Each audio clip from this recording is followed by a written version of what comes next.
Good morning. I had a nickname in elementary school, Mighty Heidi. And the story goes like this.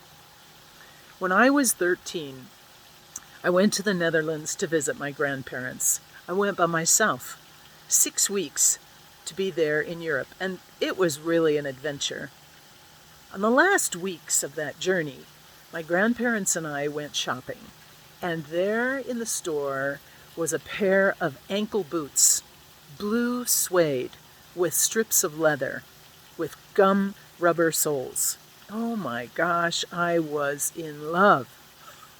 And my grandparents got the message, and they purchased those boots for me called Kickers, and I took them to the US with great excitement.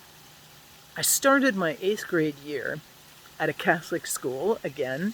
It's my last year at this school, wearing these beautiful green plaid skirts, uniform skirts. And then I wore my ankle boots, my Kickers, to school with great excitement because I'd never seen kids wear Kickers before. Well, the nickname that I gained that 8th grade year, Mighty Heidi, was one I was very proud of, as well as my Kickers. But you must realize I've never been a fashionista. I never will be, and I can only imagine what I looked like. Years later, probably 20 years later, when I met one of my classmates from 8th grade again at a gathering, he was searching for my name. He recognized my face, and you guessed it.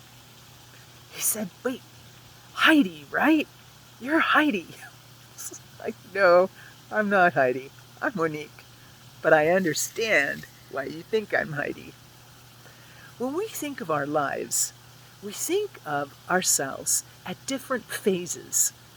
It's like a photo album for those of us who still have photo albums. You look back at events in your life, and they define you to some extent. This is where I was in the 8th grade. This is what my life was like in high school.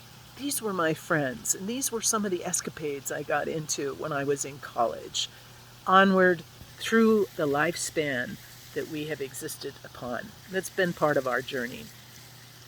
And because we think of ourselves that way, and one another, because we are linear people, we often assume that God, too, is linear. And we know, because we've talked about this before, that God is not locked into a calendar. God does not begin each day at 6 a.m. and close God's eyes then at 10 or 11, right? We know that. God doesn't exist on a timeline. God supersedes timelines and time, because God does not have a body. Therefore, God is not linear. That means that God sees our entire lives from start to finish, from birth to death, at once. God sees your whole trajectory all the time. So when we look back upon our lives like a photo album at certain events or situations in which we existed, and things we did that were not so good, things we're proud of or not so proud of, God does not see us in the same way. God sees all of us, our whole self, at once. God even sees our eternity at this moment. So you can bet that God is not fixated on any singular idea of who you are.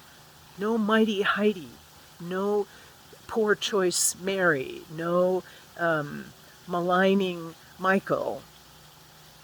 God sees your heart, your soul, your efforts from start to finish, the entire package.